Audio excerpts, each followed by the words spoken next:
Hi, this is Tim of the 1916 Company. Welcome and thanks for logging on. If you love this watch, email me, Team Mosso at the1916company.com for purchase pricing and availability questions concerning this watch. And this watch is the Chopard St. Moritz Chronograph. The St. Moritz Chronograph, a model originally launched more or less as you see it here in the 1990s, continued to be sold through the 2000s with retailed examples sold even into the 2010s. So this is a watch that's still fairly contemporary. At first glance, a lot of people are going to think this is the 2019 to present Alpine Eagle, but in fact, the St. Moritz, created in 1981, is the design basis for the Alpine Eagle, and it predates it by decades and decades. The watch here is the reference 26/8386, and this represents a relatively late iteration of the dial of this model. It's 38 millimeters in diameter in steel. It's 10.9 millimeters thick, and then if we measure end length to end length, total distance across the wrist is going to be 50.4 millimeters. Now, I would say it's got a little bit more stiffness and flare to it than the Alpine Eagle bracelet does. So although this is a 38, it wears like an Alpine Eagle 41, and I think that's a good sizing guide. If you're familiar with that watch, that's exactly how this 38 wears. Now, it is quite flat. It'll fit underneath the cuff. I mean, it's a sports watch, but it's a Chopard, so it's also suitable for dress use. No issues with a tight sleeve, but you can see it is pretty broad, even on my wrist at 16 centimeters. It's large for a 38 millimeter watch.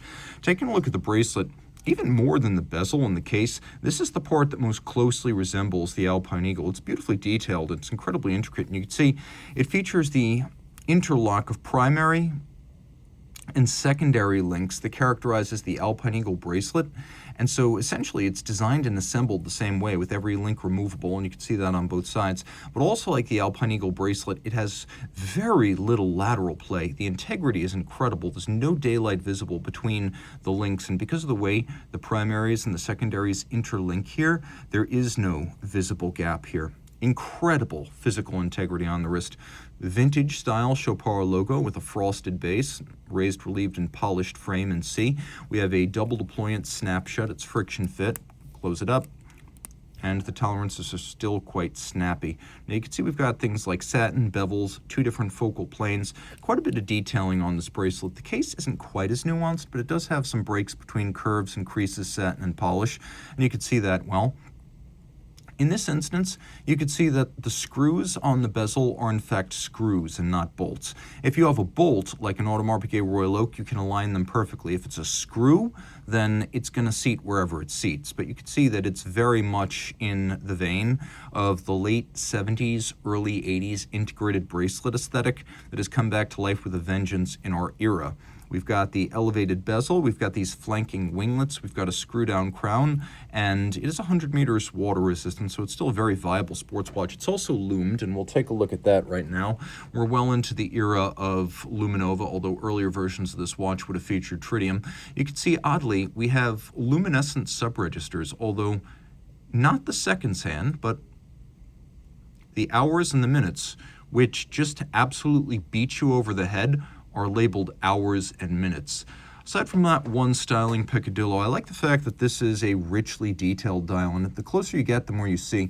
There's a lovely key lime-toned Luminova grade used here that's quite bright. We have lovely faceted, polished diamond-cut applique indices, Roman numeral 12. We have a little sort of concentric pattern or azurage underneath the hour track. And then if you look, there's a flange outboard against which you can read seconds, minutes, and fractions of second. Chopard Genève, of course, the watch made by Chopard, which is a company based out of Fleurier primarily, but they often branded watches Genève because they do have a workshop there, and later on their Geneva hallmark movements would come out of that workshop. We also have a white date disc on a white dial, and good for them doing it that way. That is the right way to do it. A lot of times companies will have a date disc that is inexplicably a different color from the dial. Not a problem here. Now you can see this is not a hacking movement. This is a Frédéric Piguet 1185, and they're very open about that. They even allow it to be branded 1185 on the case back. But one feature it does have, because remember this is an 1185, is a quicksent mechanism. Again, screw down crown, 100 meters, a real sports watch. Vertical clutch engagement, so there's no extraneous movement to the seconds hand when you start it up. And if you like to leave your chronograph running, there's no additional wear and tear with a vertical clutch. Another thing is that there's a column wheel. Now, it's definitely on the more subtle side of the column wheel spectrum. It's not a Breitling B01. It doesn't sound like a gunshot every time you cycle it, but it has a precise, refined feel. Now, rolling it all over, you can see a little bit more of the movement. It's a unidirectional winder, and it's a 40-hour power reserve, 3 hertz beat rate, 37 joules, vertical clutch, column wheel, quick set, 5-position adjusted, nicely decorated, an unusual snailed rotor. And then you can see they're not trying to cover up anything. Caliber 1185, 37 joules. We've got a built-up series of striped bridges, which is a characteristic of the 1185 that I love. The edge of every layered bridge is still mirrored and beveled, and we have polished screw heads. We have engine turning. Flipping it over, you can get a better look at the balance, which beats at 21,600 vibrations per hour, 5-position adjustment. That is the high horology and chronometer standard. KIF shock protection, just to remind you, this is a little bit more boutique-y than your average Omega. And taking a quick look, we got the column wheel visible on the case back. A good-looking movement, and a case back that is pretty massive overall. It's an imposing polished thing and heavily faceted. You can also see that we have a conventional set of spring bars, more or less, fixing the bracelet to the case, though if you come to the top, you can see that the end link is a little bit broader than the lug spacing. So if you do want to go strap, ask for an OEM piece from Chopard or have something custom made. A really cool watch on a lot of levels. People are going to think it's an Alpine Eagle, but it's actually something a lot less common.